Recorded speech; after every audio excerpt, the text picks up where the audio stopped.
Assalamu alaikum and welcome to Game Changer. I'm Mariam Zia. In today's program, we will be talking about the warm and evolving ties between Pakistan and Sultanate of Brunei. Pakistan and Brunei have bilateral strong relations that are rooted in shared values as well as common religion. Brunei Darussalam, of course, gained independence in 1984, and in the same year, both countries, Pakistan and Brunei Darussalam, established their diplomatic ties. When we talk about trade volume between both countries, it lies around US $5 million. Of course, this is very low. In today's program, we will be talking about potential of expanding this trade volume between both the countries.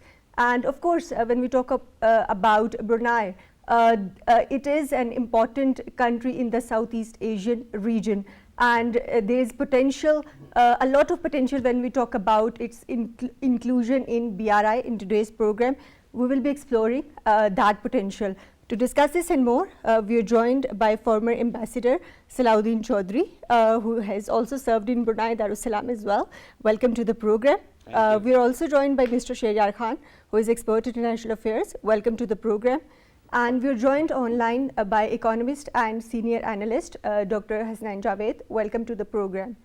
So, of course, Ambassador Salahuddin, let me start with you. Can you tell us about how Pakistan's relations with Brunei has evolved over time?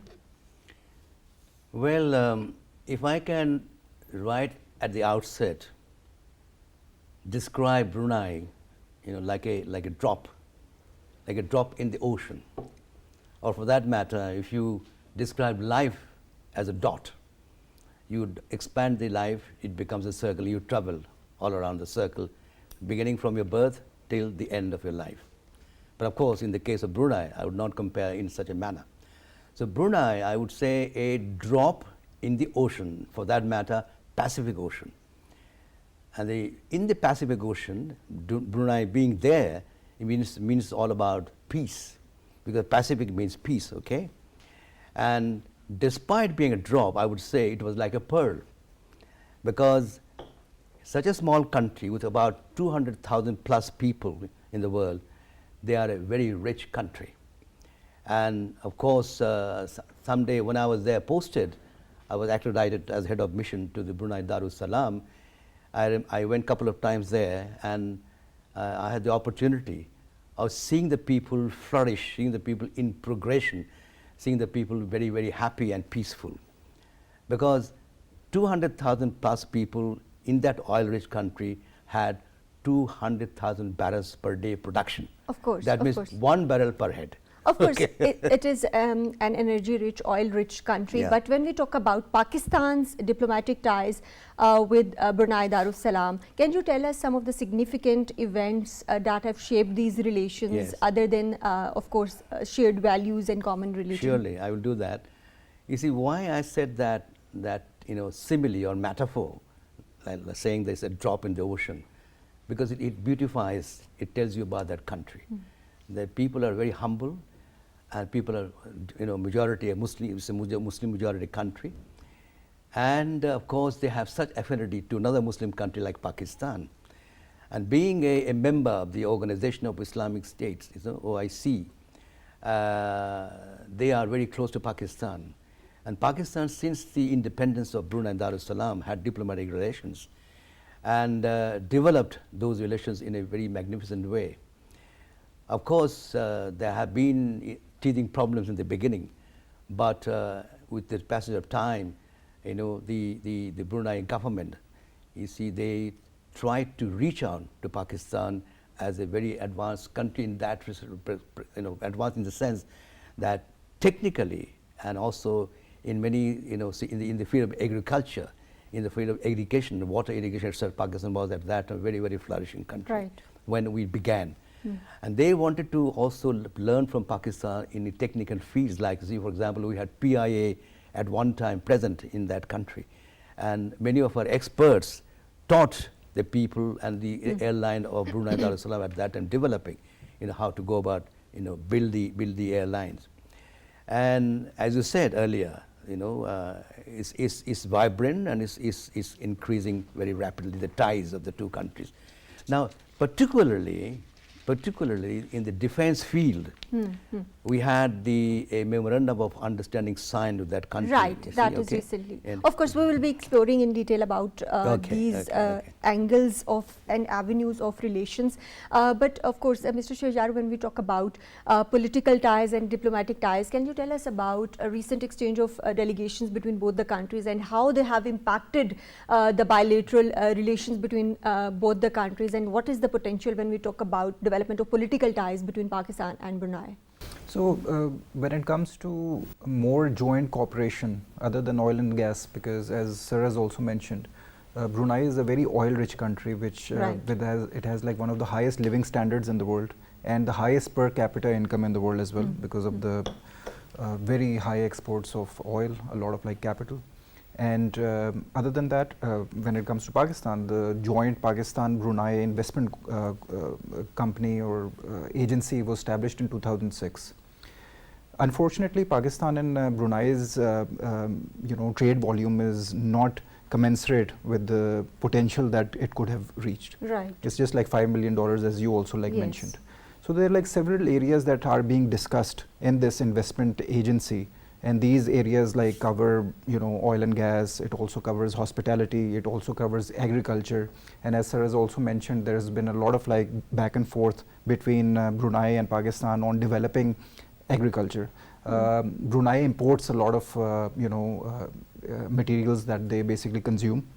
And Pakistan has that expertise. So do you think that there have been some significant shifts in the diplomatic policies of both the countries, that both are looking to diversify their partners in the region and beyond? So historically, Pakistan and Brunei's relationship has dominated more by defense needs rather than more trade and investment areas. So when it comes to defense cooperation, obviously Pakistan Navy and Brunei Darussalam, they have cooperated a lot.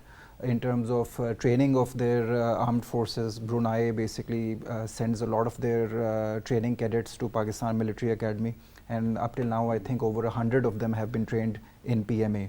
Right. And Pakistan's Air Force officials have been placed in Brunei to train their Air Force as well. So historically more deviated towards or dominated more by defense ties rather than trade and investment ties. Right, of course. Dr. Sen, when we talk about, of course, economic and trade relations between Pakistan and Brunei, what is the reason of such low trade volume between both the countries, and what are some of the potential areas and industries in which both countries could focus more towards? See, first of all, if we see that the Brunei is rich in every way possible, it is a rich country. If I talk about the Brunei's profile, for example, Brunei economy is supported by the export of crude oil and natural gas. Of course, we must have to have the consortium under the crude oil and the natural gas. Why don't we have developed the crude oil and natural gas agreements till now? What are the hurdles? I don't know. We must have to rectify this. In 2022, the Brunei GDP was BND 20.003 billion, with the GDP per capita of BND 51.645. This is one of the smallest economy in the world.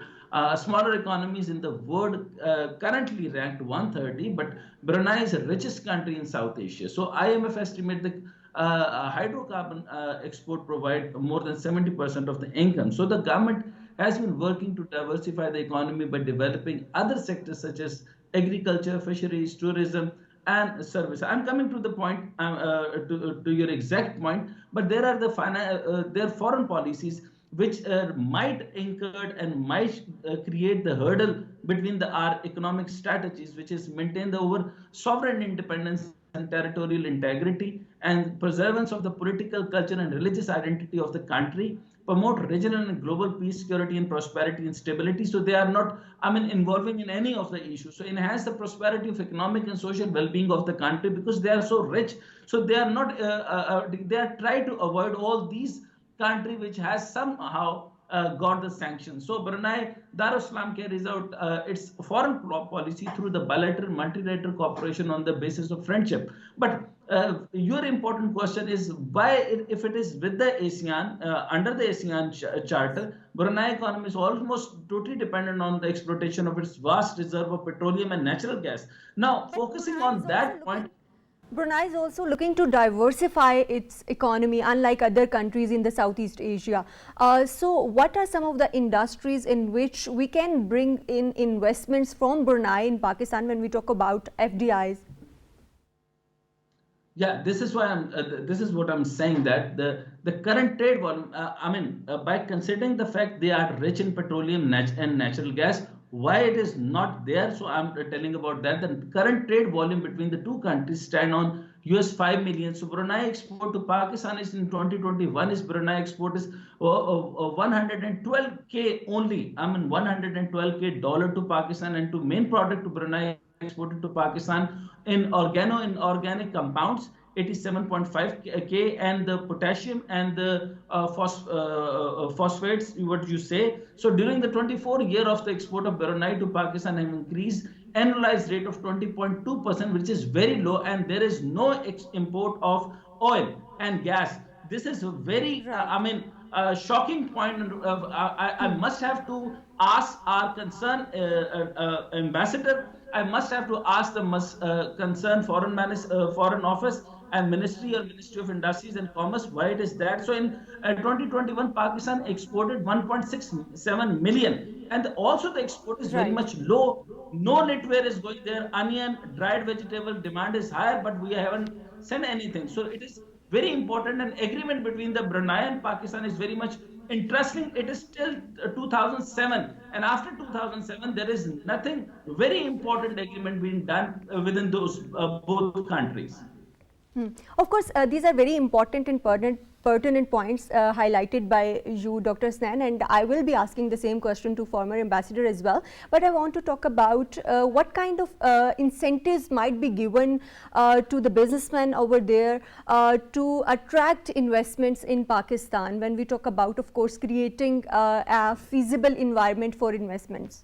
So my important point, you putting up the very important point. The very important point and the highlighting point is that the Brunei Darussalam signed a following MOU agreements for the avoidance of the double taxation and prevention of the fiscal evasion with the respect of tax on income in 20 November in 2008. It was the last.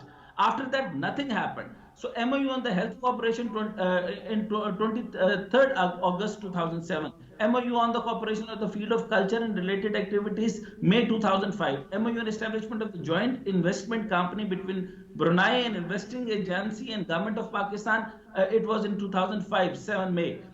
MOU on the combating terrorism and other transnational crimes in 2004. Nothing happened after that. MOU on defense cooperation 2004. So MOU on consultation and cooperation between the BD and the Pakistan Ministry of Foreign Affairs, May 2004. So agreement on the establishment of Joint Commission of the Bilateral Cooperation, it is on 1996. So the biggest trouble and biggest question pop up here, and I humbly request to the former ambassador, which was been appointed there. It is very unfortunate position over here. I couldn't find anything between the agreement between the Brunei and the Pakistan, as it is the natural, rich in the natural gas and other thing, and they want agriculture from our side. What are the hurdles and the problems over there? Right.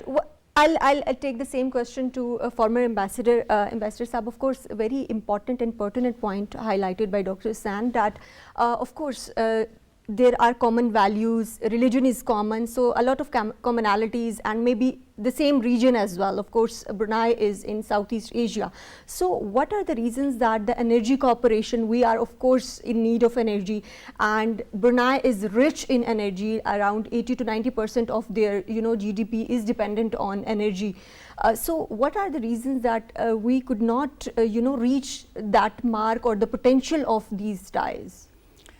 And of course, the last MOU was signed in 2006 when we talk about, of course, trade treaties. So what are the reasons? The MOU concerned mainly defense area. Anyway, I would like to, advise the attention of Dr. Hasnain It is not the Ministry of Foreign Affairs or the Foreign Office to decide the policies, especially in the context of trade and commerce and economic relations. It is the government within the country which decides, makes the policies and advances. Now, I'll tell you another thing, a factor, which is a fact, which is a truth. That is, having been there a number of times and having met the officials in the government in many capacities, I found even at that time, I'm talking about mid-80s and mid-90s, Brunei has not been very outward going because they're self-sufficient. Yes. And Brunei, being a very rich country, did not have to depend on any other country. True. And it has had some teething problems with Malaysia when it was Malay Peninsula, and also with Singapore initially. So they have been rather very, say, within the shelf by themselves. And that's why they are not outward looking as such. Moreover, for our purpose, and for the outside world, many regard Brunei society as a conservative society. Right? There are many restrictions, things outside. Very strict rules. So, like in Malaysia, I also served in Malaysia, and I know I tried very hard, even for Malaysia and Brunei both. The Pakistan traders and Pakistan businessmen are not that forthcoming to do business, at a place like Brunei or even Malaysia. So what kind of challenges these businessmen face that they are reluctant to operate in these? No, they are not reluctant. You see, it depends. Business and commerce depends on the opportunity, and these both opportunities available and opportunities created by themselves. Now, so we as businessmen, our commerce people, traders people, have not been, as I said, very outward looking towards the East Asian countries. We are very more prone to the Western countries. Right, but now Pakistan is also looking to diversify its economy, and of course when we talk about Brunei Vision 2035, we will be touching in detail about that as well, but that is also focused towards diversifying Brunei's potential beyond oil trade, Now, so do you think that creates space for some of the industries? The word diversification is just a cliche. It depends on the people who are doing it, on them. You see, giving a policy statement is one thing, but executing it or implementing is another point, is it? It's not so easy, you see. And so our people somehow, in the field of economics and commerce and trade, have not been very, enthusiastic, if I may say so, towards Brunei Darussalam for a number of reasons. But having said that, in the recent years, things are developing in the right direction. Our president last year, at the farewell meeting with the then High Commissioner of Brunei Darussalam, Penigran Abdul Samad, he made it very clear that we have to have the joint ministerial committee meetings more often and try and explore more areas. For example, I'll give you one example where they had responded very well. That is the halal meat industry. You see, Pakistan is very rich in livestock. The Pakistan is able to send livestock and also the meat. But of course, there is a process. The Brunei Darussalam government is extremely cautious about it. We have to go by the rules, by the international standards.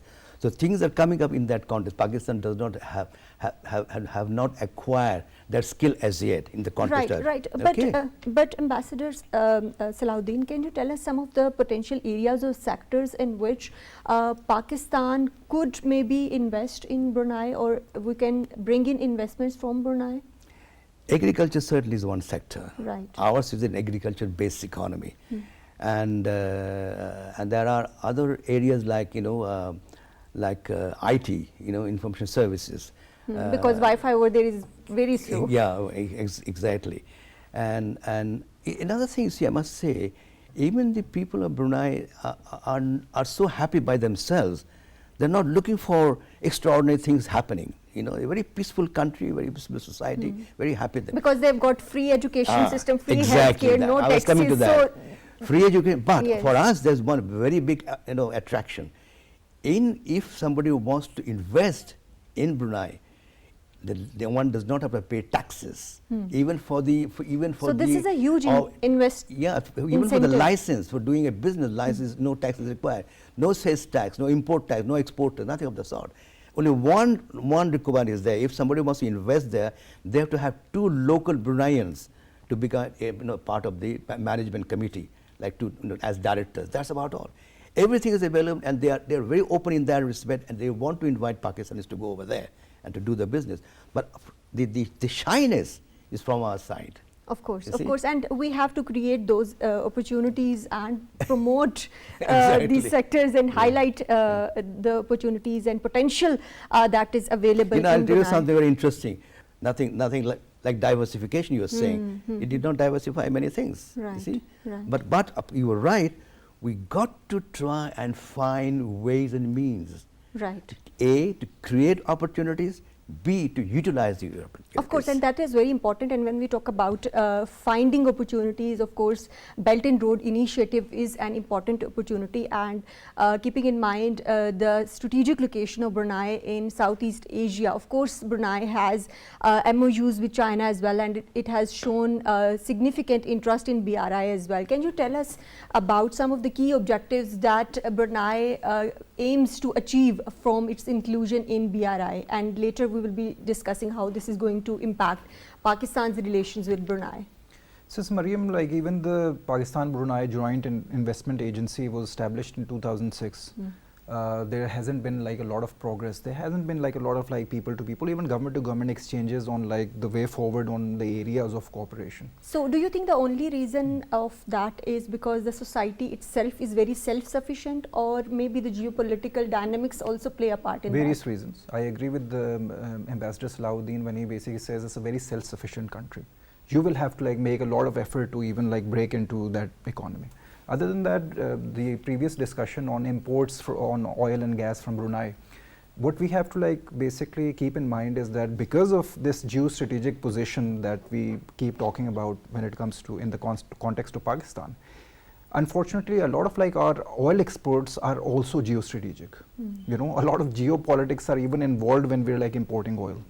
Because you see, you know, Iran is right next to us. If it like made economic sense, Iran would be our key partner when it comes to oil and gas imports.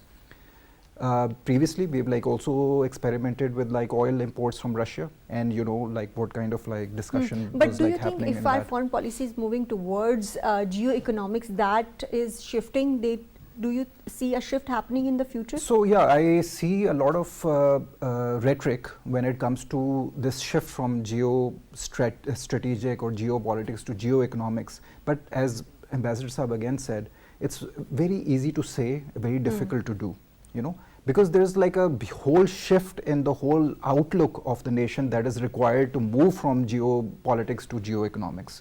For that, we will have to first of all develop systems and investment opportunities that other countries feel that they can come and like safely invest in Pakistan. So let's talk about BRI now. So when it comes to BRI, what we'll have to basically see is like get their like trade and commerce industries or ministries or businessmen together with Pakistan's Commerce and Trade Ministry and see what are the areas of cooperation that can establish. Given the fact that this investment agency was established in 2006, what are the key outputs since 2006? It's been like more than 20 years now, almost like 18, 19 years, and nothing has like come out. So what are the areas, what's missing, you know? And other than that, what are the key industries or sectors in which Brunei even makes imports, you know? And I personally feel when I was like doing an analysis on Brunei's import, it's like very limited to ASEAN, you know? Most of its trading partners are China, Japan, Singapore, like its neighbors. And their neighbors, they import 90% of their oil and gas to these neighbors. And when it comes to imports, very minuscule imports in terms of like food, agriculture, machinery related to oil. That's what they basically import, and they also do that with Japan and like, you know, because they can afford it. Of course. You know, they can afford to buy expensive machinery, state-of-the-art technology. Right. And they get that from Japan and China. So what's the area in which we can attract Brunei and to come to invest? It's for us to, you know, do Exactly. the work. We will have to like do the Right, of homework. course. When we talk about Pakistan's relations with Brunei, there's a lot of potential, specifically when we talk about Belt and Road Initiative and of course East Corridor as well. We will be talking more about it, but after a short break.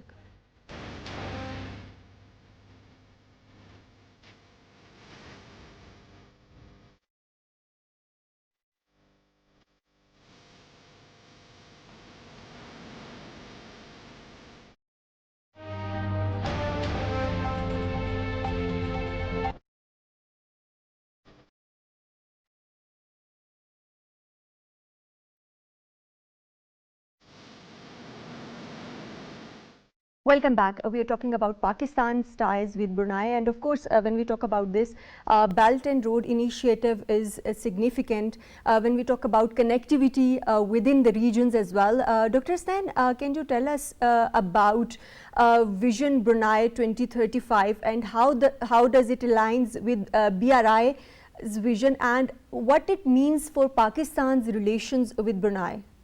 So first of all, I just fully, humbly, disagree with the point that the Brunei is self-sufficient. Self-sufficiency doesn't mean that they don't have the multilateral or bilateral relationship. They have the multilateral, bilateral relationship, as Mr. Shahryar pointed out. So it is the lag from our side that there is a responsibility of the ambassador and the commercial attaches. Right. And We've already highlighted the point. And other things. So what I'm going to point it out is the entrepreneurship from the Brunei Darussalam. Pakistan can start business together in the number of fields. So Brunei, which has a lot of oil, can spend directly in Pakistan infrastructure, banking, insurance, oil and gas, IT, textile. Textile has very low potential of the Brunei, so they must have to deal with us. Why not with China? Because China doesn't have that much of the textile standard. So automobile, construction, hotel industry, among other things, and can also work in the Pakistan in a joint venture. This that clearly shows that this is a lag from our side.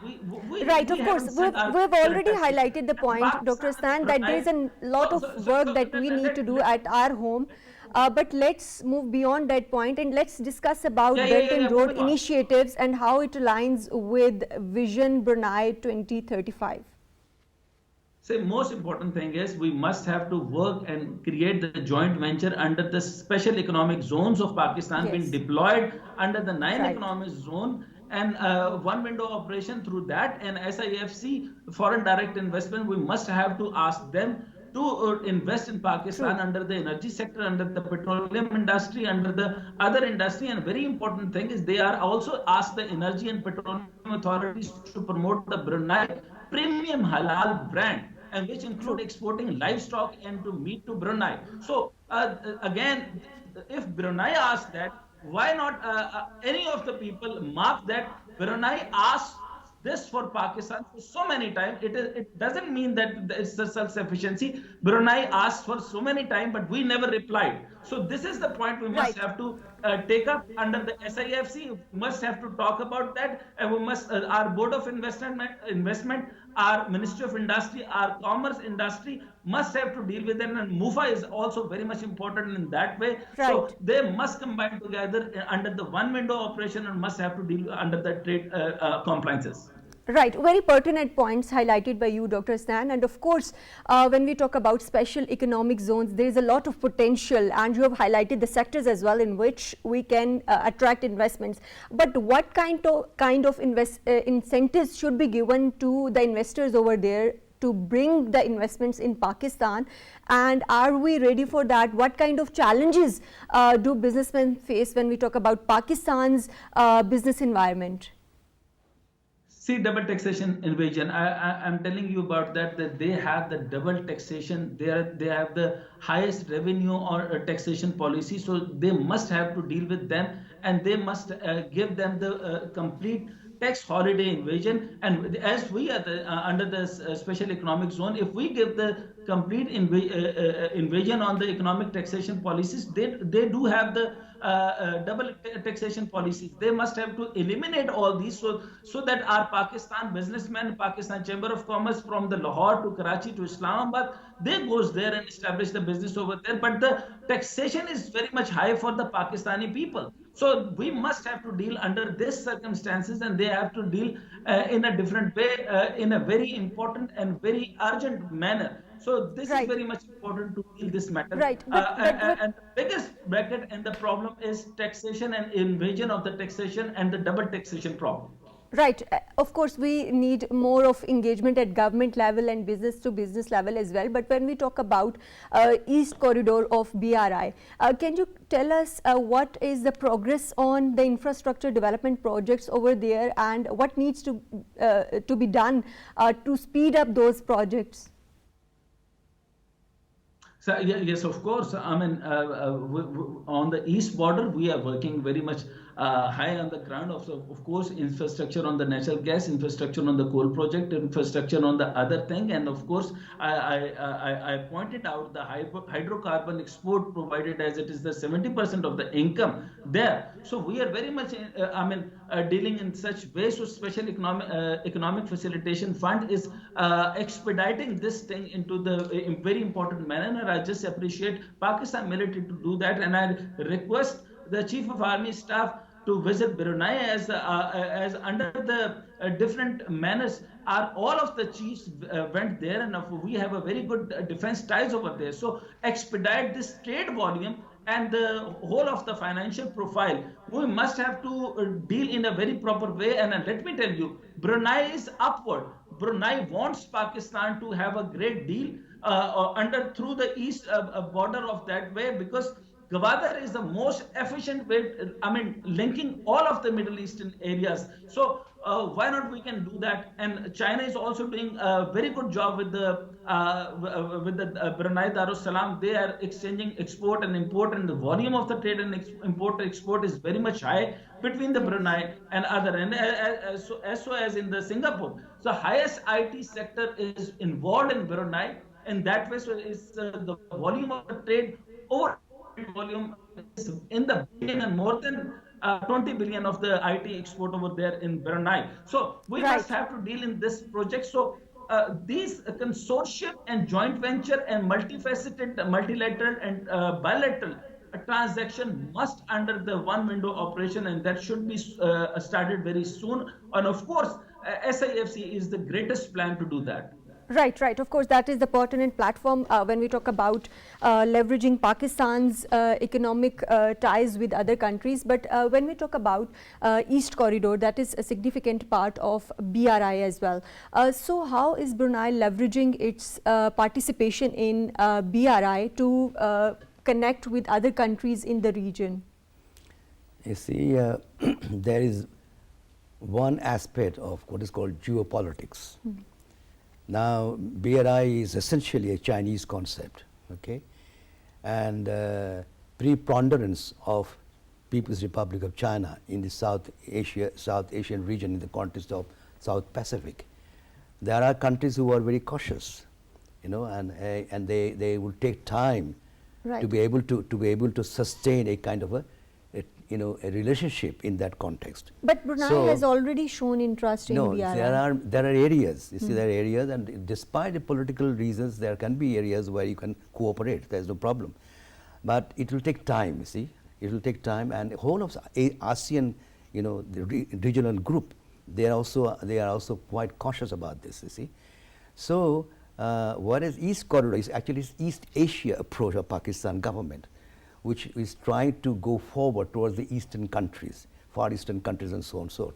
But regrettably, the movement is rather slow. It's not happening the way it should happen, you see. So Dr. Hasnan is right in one respect. We've got to try and find ways, you see. And there are many incentives that the Brunei government provides, unlike Pakistan.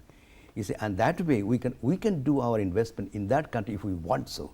But we are not wanting it as such, you see. And of course, we are now in a difficult period of economic sustenance. So that also is a cause for many countries not to come forward. We are trying very hard for FDI, but the response, unfortunately, again, is not that, positive yet. It will take time. Once our own economy, because any policy, call it foreign policy, it depends entirely on the internal policy. Of course. If we succeed well, if we do well ourselves at home, the others will be attracted automatically. Of course, and foreign policy goes hand in hand with situation at home as well, and of course that is very, very important. This we don't try to understand that. Of course, they run parallel. Of course, that is very important. But when we talk about BRI, how do you think that connectivity along the East Corridor and the advancements in the East Corridor is going to be impacting Pakistan's ties? Like, of course, when there is connectivity, and East Corridor is mostly focused on maritime connectivity. So how this is going to maybe increasing the trade opportunities between both the countries? So Mariam, one area where I can like see, because so far we've already been discussing the challenges, but now let's talk about the opportunities this is going to create. What sectors are holding a huge potential, and what kind of job opportunities are going to be created? What kind of skill sets are required in these areas? so right now most of the cooperation when it comes to maritime is based on security. So Pakistan Navy and like Brunei's Navy, they cooperate a lot. They get trained a lot from the Pakistan Navy, and there's like, you know, the naval chief also like visited Brunei as well a few years ago. The Army chief also visited. Army 4 chief years as ago. well, 4 weeks ago. So it's like mainly more maritime security based, and defense ties are like have always been very prominent when it comes to Pakistan and Brunei. And maritime security is also going to ensure the smooth trade between both the countries. Exactly. Other than that, one area where Pakistan and Brunei are cooperating, and that can be further enhanced, is the export of labor and technical resource from Pakistan to Brunei. So there's like a lot of like Pakistani doctors that are basically based in Brunei, and they're like offering their services in their economy. And there was also an MOU between Pakistan's Physicians and Surgeons Association, which was vetted by Brunei some years ago. So that was the Pakistan's medical education was recognized in Brunei. Other than that, you know, Pakistan historically exports a lot of labor to the Middle East and the rest of the world, and that's like one area that was also discussed. And now, when the, you know, in the coming days, and since you've also mentioned the new vision of Brunei in which they want to diversify from oil to other resources, because obviously natural resources are scarce, and you know, with a certain amount of time they will be depleted. So more investment in the technical know-how, in the technical fields in Brunei, that's what Brunei would be diversifying for. In the fields of education, they would also want to move more towards IT, more towards you know, financialization, banking institutions. And this, I'm like kind of like comparing this with like Singapore and the way the Middle East is also progressing. So I also think that Brunei would also want to diversify more in the fields of finance, more in the fields of investment. There's a lot of like tourist potential in Brunei as well, if they open up their economy, and you know, you can like go and you know. Of course. So these are like some of the areas where I see like some cooperation happening. Of course. Can I add Sure. quick Please one? go ahead. You see, something very important Sharia has mentioned is regarding the energy and hydrocarbons. Now, the one important thing today in the whole world is the climate change challenge, right? Yes. Now, the Brunei government, luckily, despite being energy efficient, despite being dependent totally on oil and gas, they have also initiated a lot of projects. And they have already planned, like you said, 2035, that they will go carbon free. Greenhouse gases will be eliminated by 2035. Yes. This is the Brunei government decision. Now, here lies a possibility of cooperation between Pakistan, SAARC countries, and the ASEAN countries altogether, because this is going to be a very big challenge in the very near future. Yes, very important point this is highlighted by you, Ambassador. And Brunei has already initiated. Of course, and I wanted to touch upon the multilateral cooperation within the context of ASEAN and other forums as well, because we both are part of sure. Commonwealth as well. So can you tell us what are some of the other areas in which Brunei and Pakistan can you know, help each other, maybe cooperate further on such global issues? Now listen, one very important thing is geopolitics. Brunei has always been a supporter of Pakistan in the context of Kashmir issue. In the multilateral agendas, in the multilateral forums, like the United Nations and many other forums, OIC and so on and so forth. They have been very, very vocal about this particular point.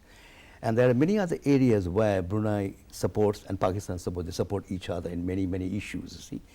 But having said that, in the context of trade and commerce, multilateralism has not been able to play a very big role. This is where we must find ways and means. Yes. And that's why you always go bilateral.